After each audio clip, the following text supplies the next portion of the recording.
Hola, ¿cómo están? Bueno, esta clase corresponde al miércoles 27 de abril para el grupo reducido 4. Como les comenté, para este grupo se les voy a dejar grabada en plataforma, por uno puede asistir en forma presencial. Bien, esta es la quinta vez que comienzo este video, así que bueno, espero que esta vez sea la vencida. Eh, Esta clase y la que viene, y probablemente parte de la siguiente, vamos a ver, va a estar basada en dos autores que están en el programa, son Mario Bunge y Esther Díaz. No van a tener subido también los textos ahí en plataforma, por supuesto, donde más que nada un poco la idea es introducirnos, qué es la investigación, debatir un poquito sobre, ¿no? Las características que tiene la investigación y el conocimiento científico. ¿Ah? Y luego mi idea es, en las siguientes clases, de ahí en adelante, ya meternos más de lleno en herramientas, digamos, prácticas, ¿está? Que ustedes van a poder utilizar para ir armando sus respectivos proyectos. ¿De acuerdo? Por ejemplo, voy a insistir mucho en lo que es escritura académica, forma correcta de citar. ¿Tá? Vamos a insistir hasta el cansancio, diría, porque entiendo que es importante, hay muchas dificultades a nivel de grado y también de posgrado, ¿no? A ese respecto. ¿Tá? Y después, bueno, hablaremos un poco de lo que son los instrumentos de recolección de datos, eh, validación, confiabilidad, bueno, y demás aspectos que vamos a ver. Vamos a hablar de estadística muy general, ¿tá? Pero bueno, lo más básico que tienen que conocer, tanto para hacer su investigación como eventualmente para entender artículos científicos que vayan a leer eventualmente. Bueno, sin más preámbulos, voy a tratar de hacerlo rápido, ¿sí? No voy a demorar mucho porque no es largo, no es largo, pero no quiero hacerlo muy aburrido, ¿de acuerdo? Acá, la idea, bueno, en la presencialidad es que ustedes debatan un poco a ver qué es ciencia, ¿verdad? Eso que está tan ubicuamente presente en la vida de todos nosotros, ¿sí? Y lo escuchamos, bueno, en cualquier medio de comunicación, en las propagandas, científicamente comprobado, que tal y tal cosa, bueno, la ciencia dice que, bien, bueno, pero ¿qué es la ciencia? Eh, ¿Y qué es el conocimiento científico? Acá traje alguna definición, esta se repitió ahí, ¿no? Está, disculpen, pero dice conocimiento conjunto de conocimientos obtenidos mediante la observación y el razonamiento. Bueno, acá aparece una palabra clave, ¿verdad? No alcanza con observar, en ciencia siempre tiene que haber una instancia de razonamiento, ¿no? En esto coincide con, por ejemplo, con la filosofía, otra forma de adquisición del conocimiento, legitimada en otras épocas, sistemáticamente estructurados, ¿tá? Y de que se deducen principios y leyes generales. Bueno, esto es un poquito, o sea, últimamente está un poco debatido, pero la ciencia moderna como tal, lo que buscó, muchas veces infructuosamente, es crear leyes o principios, pocas leyes que dieran cuenta, ¿sí? O que explicaran el total de los hechos observados empíricamente, ¿no? O por medio de la investigación. ¿Tá? Eso se llama lógica deductiva. Ahora vamos a ver un poquito qué es. En esta otra definición, dice que es una rama del saber humano que está constituida por un conjunto de conocimientos objetivos. No, objetivos. No, o sea, siempre hay un dejo de subjetividad. ¿Tá? Es decir, la ciencia, lo que conocemos como ciencia, tiene un pilar fundamental que son justamente los que lo llevan adelante los científicos, y los científicos son personas, y las personas, por supuesto, son subjetividades. Por tanto, el conocimiento científico está atravesado necesariamente por subjetividades, y eso no deja de ser una limitación de la ciencia. Pero tenemos algunas estrategias para intentar neutralizar, digamos, esas subjetividades que vamos a ver alguna un poquito más adelante, ¿tá? Y a lo largo del curso, cuando hablemos de revisión por pares y otras cosas más, ¿tá? Pero quédense con esta idea, ¿no? Tratar de llegar a la objetividad. Verificables, obviamente, esto es otra palabra que aparece mucho en esta presentación. La ciencia, o el conocimiento científico en particular, es verificable, y eso lo diferencia del conocimiento ordinario, o mal llamado ordinario, o de sentido común, ¿no? Que no necesariamente es verificable. Bueno, observación y experimentación, la explicación de sus principios y causas, ¿tá? La ciencia intenta explicar justamente las causas de las observaciones, y la formulación y verificación de hipótesis. Ok, hipótesis, creo que todos tenemos una idea más o menos clara de qué es una hipótesis, ¿tá? Pero bueno, básicamente, o sea, simplificado sería eh, una proposición que nosotros asumimos o pensamos, no porque se nos antojó, sino basado en lecturas y conocimientos previos y el razonamiento, asumimos que esa proposición es verdadera. ¿Sí? Vamos a hacer un ejemplo.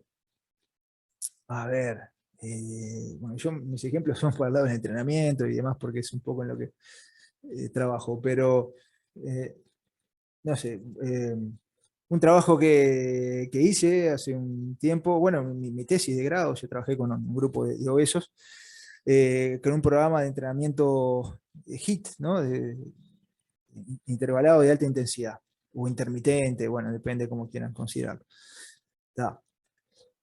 Y mi hipótesis, o sea, mi proposición, o lo que yo consideraba que iba a suceder, es que ese entrenamiento iba a ser muy efectivo para la reducción de peso corporal en estos sujetos, que bueno, de hecho fue lo que pasó. ¿Tá? Pero ¿de dónde yo saqué eso? A mí se me ocurrió un día de que eso era así. No, claramente luego de leer muchísimo artículos y experiencias de otros investigadores y demás, llego a la conclusión, luego del razonamiento, ¿no? De que eso también se iba a verificar en estos sujetos. Pero en este caso, en ese caso que les digo, bueno, en mi grupo de estudios se verificó, pero perfectamente se podría haber verificado lo contrario, de que el HIIT en realidad no servía para nada, o no lograba ningún resultado satisfactorio. ¿Tá? Entonces, eso es importante, ¿no? Que cuando yo tengo una hipótesis, yo nunca sé si es verdad o no. Yo asumo que eso es así, ¿sí? Porque me baso en el marco teórico, que por eso también lo hago, ¿verdad? Mi marco teórico, entre otras cosas, ¿tá? Pero si yo estuviera 100% seguro de que mi hipótesis es así y es verdadera, entonces ni siquiera me tomo el trabajo de investigar, ¿de acuerdo? Yo investigo porque no sé si va a ser verdadera o no. Y siempre tengo que estar abierto y abierta a la posibilidad de que mi hipótesis sea refutada. ¿Tá? Y eso vamos a hablar más adelante cuando hablemos de objetivos, ¿de acuerdo? Y voy a mostrar un caso muy claro que me tocó en una tesis, me tocó evaluarla y bueno, ahí estaba muy claro cómo eh, había un sesgo, digamos, de los autores, a, o sea, ya partían su investigación pensando que su hipótesis, eh, asumiendo que su hipótesis era verdadera. Bueno, después vamos a ver igual más adelante, pero quédense con esa idea. Bueno, obviamente una metodología adecuada y sistematización de los conocimientos. Bien, vamos rápidamente, vamos adelante, vamos a seguir adelante para no hacerlo tan largo. Perfecto. Bien, hay una primera clasificación importante del conocimiento científico versus el conocimiento del sentido común entre comillas, o conocimiento ordinario, conocimiento de la vida cotidiana, conocimiento vulgar. Ambos tienen similitudes, pero difieren en aspectos que pueden llegar a ser claves. Una de las diferencias fundamentales, dice acá, es el modo de legitimación. A ver, o de legitimación en el sentido de qué es lo que valida, ¿no? El conocimiento científico. En el conocimiento científico, la legalidad proviene fundamentalmente de la precisión y de la coherencia de las proposiciones, así como en la constatación entre lo que enuncian esas proposiciones y la realidad empírica, o sea, la experimentación sería, ¿verdad?, a la que se refieren. ¿sí? Bueno, entonces acá hay algo importante, ¿no? La precisión y coherencia, ¿verdad? Entonces, en el conocimiento de sentido común podemos ser un poco más vagos, digamos, no tan precisos, ¿está? En lo que nosotros eh, conocemos o explicamos, ¿está? De los hechos de la vida cotidiana, ¿está? Pero en el conocimiento científico fundamentalmente ser muy precisos, y esto tiene que ver también con el lenguaje, lo vamos a ver más adelante, ¿está bien? Y la coherencia de las proposiciones, nuestra hipótesis, nuestros objetivos, no tienen que dar lugar a ninguna duda, a ninguna ambigüedad. De repente hay palabras o expresiones, o por ejemplo lesión. Voy a estudiar la prevención de lesiones. Muy bien. ¿Y qué es una lesión? ¿De acuerdo? Tengo que describir y dejar bien claro y ser preciso qué es para mí una lesión, o para a los efectos de este trabajo, qué entiendo yo que es una lesión, ¿de acuerdo? Entonces en sus proyectos se va a valorar eso, ¿de acuerdo? Que sean bien precisos. Si van a definir algo, o sea, si van a trabajar sobre algo, definirlo, que no quede ninguna duda de lo que yo estoy hablando. Hace un tiempo, por ejemplo, participé en un trabajo, en otra facultad, donde bueno, evaluábamos una determinada variable en barrios periféricos. ¿Y qué pasa ahí? ¿Qué es un barrio periférico? Está bien, en el sentido común podemos tener bueno, una idea a qué nos estamos refiriendo, pero en el sentido, en el conocimiento científico, es eso definir, bueno, nosotros entendemos como barrio periférico, tal y tal cosa, ¿de acuerdo? Bien clarito qué es lo que nosotros consideramos, ¿sí? Bien, tal requisito no es exigible para ciencias formales. Bueno, hay otra definición, lo vamos a ver la clase que viene, de las ciencias, las ciencias pueden ser fácticas, en este curso vamos a hablar de ciencias fácticas, o pueden ser ciencias formales. Las ciencias formales no es que andan por ahí con traje y corbata y te tratan de usted, sino que son ciencias que refieren a las formas, no a los objetos, ¿está? O sea, su objeto no es empírico, ¿no? Básicamente matemática y lógica, ¿tá? Esas son las ciencias formales. Entonces, en las ciencias formales no se da, no es necesario o no es exigible esta investigación, esta contratación con la empiria, ¿sí? Que sí sean las ciencias fácticas. Y en las ciencias sociales, por ejemplo, a veces hay ciertos experimentos que son imposibles de hacer, no se puede corroborar por medio de experimentos por temas éticos, por ejemplo, ¿verdad? Más allá de que en algún momento se han hecho estudios, después podemos hablar un poquito más en la presencialidad, bueno, se han hecho estudios con seres humanos, realmente desde el punto de vista ético, muy cuestionables, ¿no? Muy criticables, pero que no debería suceder claramente, ¿no? Ese tipo de investigaciones en ciencias sociales, bueno, no, por temas éticos, no se puede llevar adelante, pero nos vamos a referir, como digo, a las ciencias fácticas, a las ciencias que tienen un objeto de estudio empírico. Bueno, quiero ir un poquito rápido, me voy a centrar acá, miren, el conocimiento de la ciencia es riguroso, pero limitado. Sus propias exigencias internas lo restringen. El conocimiento científico es disciplinado y preciso, pero no puede dar cuenta de la multiplicidad de la existencia. Bueno, vamos de vuelta. El conocimiento de la ciencia tiene ciertas reglas, ¿sí? Como dice ahí, es riguroso, bueno, disciplinado, perfecto. Eso obviamente que es una gran ventaja, porque nos permite, por ejemplo, el gran avance de la ciencia, vinculado también a la tecnología, obviamente, ¿sí? Se da en parte gracias a estas reglas, a esta rigurosidad, ¿verdad?, que tiene la ciencia, ¿sí? Pero a su vez, esas propias exigencias lo restringen en el sentido que hay lugares a donde la ciencia no puede llegar. Y vamos a poner un ejemplo. La llamada metafísica, ¿no? Meta, más allá de, ¿verdad? Entonces, bueno, está más allá de la física.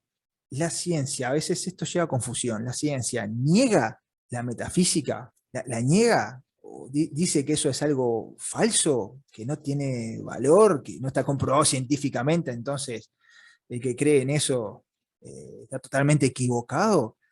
No, ojo con eso, la ciencia simplemente hasta ahí no puede llegar, ¿sí? Porque está fuera de sus límites, porque no puede observar, porque no puede verificar, porque no puede comprobar. ¿Tá? Entonces la ciencia dice, yo acá no llego y no sé si es verdad o no. Lo que no quiere decir que no pueda ser perfectamente válido lo que sostienen quienes están en ese tema. ¿Está bien? Lo que no podemos decir que sea científico, eso a veces es una falacia, ¿no? Bueno, que se da muy a menudo. Vamos a hablar en la clase que viene igual. Pero un poco eso, no sé, por ejemplo, a veces hoy hablábamos de la dicotomía, ¿no? Entre, bueno, ciencia y religión, y a veces pensar que, bueno, la ciencia niega la religión, incluso Beares en un momento habla de antiteología, ¿no? Bueno, esa idea de que son dos conceptos contrapuestos, o crees en la ciencia o crees en la religión o en un Dios. Y en realidad no, o sea, hay lugares de que, bueno, la ciencia no puede llegar, entonces, pero no está diciendo de que no exista, de que no sea verdadero o que no sea compatible con las observaciones científicas, ¿de acuerdo? Simplemente que hasta ahí no llega. Entonces, tener en cuenta eso, ¿no? Que la ciencia tiene muchas cosas buenas, sin duda, pero que también tiene sus limitaciones que hay que tenerlas, obviamente, en cuenta. Bueno, muy bien, intentaremos terminar en 15 minutos o menos, ¿está? Para no hacerlo largo. El conocimiento científico tiene algunas características, ¿está? Acá hay unas cuantas, bueno, vamos a hablar solamente de algunas, ¿está? Mejores condiciones de vida.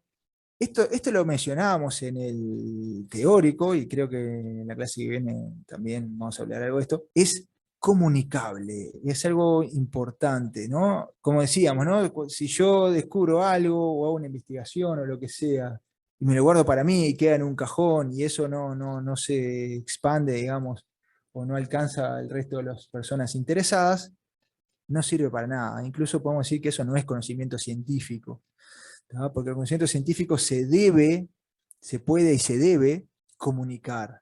Hay un debate interesante, ¿no? En las editoriales científicas por el hecho de que muchas veces querés acceder a un artículo, ¿tá? Que te interesa, ¿de acuerdo? Y te muestran el resumen del artículo, ¿tá? Y después vas a donde dice texto completo y te dicen, bueno, ¿querés el texto completo? Dale, perfecto. Tenés que ponerte con $30, 40, $50, ¿sí? Un artículo. Imagínate que tú en una tesis de grado, ¿tá? Un artículo científico, capaz que no vas a tener 5 referencias, ni 10, probablemente tengas 30, 40, 50, 100, 200 o más. Trabajo de doctorado, probablemente más. Imagínate, claramente es inviable, ¿no? Entonces, bueno, hay personas que sostienen que no, que toda la ciencia tendría que ser abierta, que todos los artículos científicos tendrían que estar disponibles en forma gratuita, incluso hay gente que, bueno, en forma pirata, digamos, pone al alcance de todos artículos que de otra forma serían pagos, pero bueno, eso es otro tema. Está, sistemático, ahora vamos a hablar, comprobable, por supuesto, ¿tá? Lo hablamos un poquito, imparcial relacionado con la objetividad, ¿tá? Precisión ya dijimos, ¿sí? Autocorrectivo, ¿tá? Y incertidumbre, esto es fundamental, yo creo, ¿no? Hace un tiempo leí un libro llamado el cerebro, justamente, que plantea que, bueno, no hay nada que lleve a más confusión que decir que algo está científicamente comprobado, porque da la sensación de que es algo terminado, ¿tá? De que es algo que ya está, si ya se comprobó científicamente, y ya está, ya se comprobó, no tengo más nada que hacer. No, el conocimiento científico siempre está sujeto a críticas y a cambio, ¿está bien? Y a incertidumbre. Bien, nunca vamos a tener certeza de lo que estamos hallando, ¿de acuerdo? Y siempre está sujeto a cambio. Entiendo que esta palabra también se puede tomar por otro lado, pero yo entiendo que va por ahí, ¿está? En esta diapositiva. Bien, bueno, análisis, ya vamos a ver, especialización, esto lo hablamos también en teórico, ¿sí? Bueno, racional, ¿está? Como dijimos, la racionalidad es parte fundamental de la ciencia. Bueno, vamos rápidamente. El conocimiento científico es descriptivo, es explicativo y es predictivo. Bueno, esto creo que es interesante. No alcanza muchas veces con ser descriptivo, Eh, Les voy a poner un ejemplo. De repente ustedes quieren publicar o quieren presentar un proyecto y demás, ¿sí? Y se proponen describir algo, observar algo y describirlo. De acuerdo, es válido, sí, por supuesto, es muy válido, ¿tá? Pero generalmente se trata de ir un poquito más allá. En algunos casos puntuales, por ejemplo, no sé, imagínense hay casos muy particulares, van a investigar un estudio sociológico sobre una tribu perdida que, bueno, que nunca nadie tuvo contactos con ellos o muy poco contacto, y bueno, entonces ustedes hacen un primer acercamiento y describen lo que ven para después tratar de encontrar algunos aspectos de esa sociedad que sea digno de investigar, de tratar de explicar y demás. ¿Tá? Es un primer acercamiento, puede ser solo descriptivo, observacional, pero en general se busca ir un poco más allá y tratar de explicar lo que estamos observando, los resultados, ¿tá? Y que eso nos lleve también a la posibilidad de predicción. ¿Sí? Muchas veces cuando uno quiere publicar, les decía, un artículo o lo demás, no alcanza solo con describir algo, sino eventualmente, bueno, tratar de explicarlo, compararlo y demás, ir un poquito más allá de la simple descripción. Pero como sea, cuando escribimos, siempre con la mayor exactitud que podamos y tratar de abstenerse de juicios de valor. Esto después vamos a ver algunas estrategias. A veces es difícil porque somos humanos y una vez comienza un estudio queriendo encontrar algo, ¿sí? Y es difícil, es imposible ser objetivo, vamos a decir. ¿Tá? Pero bueno, en lo posible tratar de obtenernos de juicios de valor, ¿sí? Bueno, vamos a ir un poquito más allá. Bien, es crítico analítico, tratamos de separar distintos elementos de una totalidad estudiada. Esto tiene ventajas y tiene desventajas. Yo en algunos trabajos que he hecho, por ejemplo, en mi tesis de grado, le decía, no, como le decía, esta es la quinta vez que grabo el video, así que no me acuerdo si se los dije en esta versión o en alguna de las 4 anteriores, pero en alguna de esas yo les decía que en mi tesis de grado yo trabajé con adultos obesos, estaba en un programa de adelgazamiento, y analicé muchas variables, ¿no? Que tenían que ver con la capacidad física, con la composición corporal, con aspectos, bueno, también psicológicos, motivacionales, ¿sí? Tratando de encontrar o hacerme un mapa global de la situación de esas personas, antes y después del programa de adelgazamiento. Bueno, una de las cosas que me criticaron los revisores, una de las tantas, fue que hubiera sido preferible agarrar una sola variable, no sé, porcentaje de grasa, consumo de oxígeno, no sé, una sola variable, y bueno, estudiar eso antes y después. O sea, separar distintos elementos de la totalidad, no tratar de ser tan abarcativo y estudiar eso en profundidad. Bueno, ok, por un lado, está bien. Por el otro lado, creo que tiene sus desventajas en que a veces nos perdemos la totalidad, ¿no? Por ver el árbol, en detalle del árbol, nos perdemos del bosque, ¿verdad? Eso también no deja de ser una desventaja. Pero sí es una realidad que muchas veces, y se lo digo como consejo, cuando uno arranca en este proceso de investigar y armar un proyecto y llevarlo adelante, muchas veces somos demasiado ambiciosos, eso es una realidad, ¿verdad? Y queremos conocer todo, ¿no? Y tenemos una idea, ¿no? Muy, como decía, muy grande, muy ambiciosa, ¿no? De lo que queremos investigar. Y termina siendo inviable. Al final no termina no haciendo nada, ¿no? Entonces más vale agarrar un pedacito, ¿sí? Un pequeño recorte, ¿sí? De esa realidad que queremos estudiar y, bueno, estudiar solamente ese pedacito, ¿tá? Y llevarlo adelante. Pero como les digo, ¿no? Muchas veces también se critica eso, de que si somos demasiado analíticos, ¿tá? Nos perdemos la globalidad. ¿Tá? El conocimiento científico se expone a la crítica externa. Otra cosa que yo les voy a mencionar, a ver, cuando yo comencé a trabajar, trabajar no, digo, bueno, hacer algunos intentos de investigar y publicar y bueno, y demás, de repente me llevaba un montón de trabajo, ¿sí? Mi estudio lo hacía lo mejor que podía, lo escribía lo mejor que podía, y pensaba que lo iba a entregar y me iban a decir, qué buen trabajo, y bueno, y la realidad es que me lo devolvían con 500.000 correcciones, ¿no? Al principio, claro, veo que resulta realmente un poco molesto, ¿no? Algo que te dio tanto laburo y que te lo tiren por el piso, ¿no? De esa forma. Después fui comprendiendo con el tiempo de que es parte del proceso del conocimiento científico, ¿no? Es decir, no importa qué nivel estés, no importa si estás en un grado, si estás en un posgrado, si estás en un postdoctorado y si sos el number one de los investigadores, no importa, siempre lo que hagas siempre va a estar sujeto a crítica, ¿verdad? Crítica externa, siempre te van a criticar algo, siempre hay algo que va a estar mal. Y está bien, tenemos que aceptarlo y tenemos que saber que es parte de crecer, ¿verdad? Porque es parte del conocimiento científico, ¿de acuerdo? Es como pretender ser juez de fútbol y que no te insulten porque arbitraste lo mejor que pudiste. No, no, obviamente, está bien, ya sabés que eso es así. Bueno, y esto es lo mismo. La crítica es parte de seguir creciendo y es parte de la ciencia, ¿de acuerdo? Entonces, siempre, no importa lo que hagan, siempre sepan que van a ser criticados. Bueno, el conocimiento cotidiano también puede ser crítico, aunque la crítica no suele ser rigurosa. Está perfecto. Bueno, el conocimiento científico es metódico y sistemático. Obviamente sigue un camino, procesos, reglas, no es así nomás, sino que determinados pasos hay que cumplir, que obviamente depende del área, ¿no? No es lo mismo de repente investigar en biología que en sociología, que en la práctica profesional, bueno, obviamente va a haber reglas y procedimientos a seguir, ¿verdad? Siempre con una lógica previa.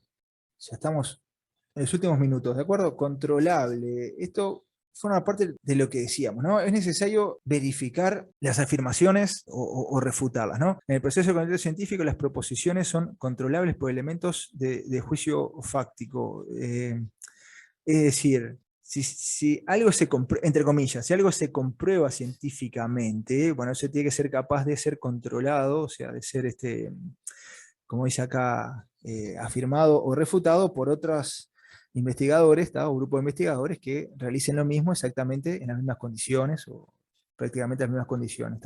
Algo que no pasa con el conocimiento cotidiano, no es necesario repetir lo que hacen otros sujetos, o muchas veces no hay forma de verificar si es lo que se considera conocimiento en la vida cotidiana es así o no, ¿tá? Pero en el conocimiento científico siempre se está controlando, ¿de acuerdo? Es decir, no sé, viene alguien y dice, bueno, no sé, hacer ejercicio aeróbico 4 veces por semana, 30 minutos, bueno, es bueno para la salud porque baja el colesterol y el colesterol LL, sube el HDL y disminuye la muerte por patología cardiovascular. Bueno, bárbaro. Ya está comprobado científicamente. Bueno, luego tendrán que venir otros investigadores, volver a repetir eso, ¿le da lo mismo o no? ¿O les da algo distinto, diferente? ¿Sí? Eh, ¿De acuerdo? Entonces, siempre estar atento a eso de que las afirmaciones, por más que se hayan consideradas, ¿cómo es? Comprobadas científicamente, no, siempre puede pasar el caso de que sean refutadas, ¿de acuerdo? Bueno, esto lo vamos a pasar un poquito de largo, ¿de acuerdo? Lógicamente consistente, rigor lógico, coherencia interna, bueno, vamos a seguir un poquito más. Bueno, esto es importante, lenguaje preciso, algo ya mencionábamos, ¿sí? Por ejemplo, como les decía, ¿no? Bueno, si voy a hacer un estudio sobre lesiones deportivas, bueno, está bien, pero ¿qué son las lesiones para mí o para este estudio? ¿Sí? O los efectos de este estudio, ¿de acuerdo? O yo le decía, bueno, en un artículo ahí que me tocó corregir o participar, eh, estaban estudiando un grupo de jugadores de fútbol, entonces decía, bueno, este estudio se hizo cuando los jugadores estaban en plena temporada competitiva. Bueno, ¿qué es plena temporada competitiva? Está bien, si estamos en lenguaje ordinario, más o menos tenemos idea, bueno, más o menos en la mitad de la temporada competitiva. Pero si vas a escribir un artículo científico, ¿sí? Ahí tenés que decir, no, bueno, estaban en la octava semana de la temporada competitiva que tiene una duración total de tantas semanas, o entre el segundo y tercer mes de la temporada competitiva, algo mucho más preciso, ¿de acuerdo? Preciso y unívoco, que no haya lugar a ambigüedades. Tratar de no valorar. Y bueno, esto es discutible, puede ser criticable, pero la ciencia, el idioma de la ciencia es, ustedes saben, el inglés. Vamos a estar de acuerdo o no, pero como sea, si ustedes quieren meterse en este mundo, bueno, que de hecho entiendo que deberían, ¿no? Como profes, por lo menos para estar actualizados, porque los artículos científicos más actuales y mejores están escritos siempre en idioma inglés, siempre se publica en inglés, ¿tá? Cualquier revista de más o menos nivel publica en idioma inglés, ¿tá? Como mucho te podrán publicar el resumen en otro idioma, pero, y en inglés, pero el texto siempre en inglés, ¿tá? Bueno, podría haber sido peor, ¿no? Bueno, podría haber sido chino, ¿no? La mayor cantidad de personas en el mundo es el idioma que habla más cantidad de personas en el mundo, ¿no? El chino. Podría haber sido mejor y podría haber sido en español también, pero bueno, no es un idioma tan difícil como puede ser otro, ¿verdad? Así que mi propuesta es que, bueno, el inglés técnico de los artículos científicos, una vez que uno se acostumbra a leer, no es tan difícil, más allá que nos pueda costar más o menos, a mí me cuesta un montón en inglés, estoy estudiando, me cuesta un montón, pero bueno, creo que es necesario, ¿tá? Es una sugerencia, una propuesta, ¿tá? A partir de experiencia personal. ¿Tá? Y una vez que te acostumbras, como decía, a leer artículos no es tan difícil porque hay muchas palabras y expresiones y demás que se repiten. ¿Tá? Después vamos a ver que depende del área, pero muchas veces, por ejemplo, en el campo biológico, se escribe bastante neutro, ¿tá? Evitando expresiones idiomáticas, evitando paralelismos y demás. Entonces es bastante, en ese sentido, más sencillo de leer. ¿Tá? Bueno, seguimos un par de diapositivas más. Dijimos objetivo, que en realidad nunca es objetivo, pero nos acercamos a la objetividad tratando de lograr acuerdos intersubjetivos. ¿Tá? Entonces, esto es un concepto importante. La ciencia es una empresa global, ¿sí? No alcanza con que una persona o un grupo ahí de investigadores hayan encontrado algo, hayan encontrado determinados resultados y hayan llegado a sus conclusiones. Es necesario que otros grupos de investigadores a nivel del mundo repitan lo que estos hicieron y lleguen a las mismas conclusiones o a otras diferentes, ¿de acuerdo? Y si pasa que 30, como decía hoy Estefano, ¿no? En el teórico, hoy o ayer, porque ya son la 1 de la mañana, así que ayer, decía Estefano el teórico, que bueno, si 30, 40 grupos de investigadores encontraron lo mismo, replicaron y encontraron lo mismo, bueno, es altamente probable de que esto sea real, ¿verdad? Y miren que estoy diciendo probable, siempre es probabilidad, ¿de acuerdo? Esto es como un conocimiento común, valga la redundancia, como la ciencia, pero en esta última las conclusiones deben ser tales que sea posible volver a producirlas, está lo mismo que dijimos, reproducibilidad. Los enunciados de la ciencia deben formularse de manera que otros investigadores puedan reproducir experimentos y someterlo a pruebas, ¿está? Lo mismo que dijimos, ¿está? Y algo importante, muchas veces un experimento que refute una hipótesis, ¿está? O una teoría vale más que 100 que lo validen, en el sentido que, bueno, si tenés un montón de estudios que valían algo, pero encontrás uno que si no, mirá, yo lo hice acá, lo hice de la misma forma y a mí no me dio cosas distintas, ahí a veces es necesario empezar todo de nuevo. ¿Tá? Y bueno, esto creo que es la última, sí, provisorio. Y esto de vuelta es importante. Las leyes científicas son proposiciones de alcance universal. De ellas se deducen consecuencias observacionales de alcance singular. ¿Tá? Es decir, a ver, vamos de vuelta. Yo hago un estudio en un grupo de 20 sujetos y encuentro algo. ¿Tá? Por ejemplo, no sé, estoy investigando, yo qué sé, un entrenamiento de fuerza, bueno, un grupo de sujetos, ¿tá? Comparado con otro entrenamiento de fuerza distinto. Está bueno. Encuentro que el entrenamiento de fuerza que yo estoy estudiando es mucho más beneficioso que el entrenamiento tradicional. ¿Sí? Bien. Lo encontré en un grupo de sujetos, pongamos 10, 20 sujetos, 30 sujetos. ¿Tá? Lo encontré en 30 sujetos. Perfecto.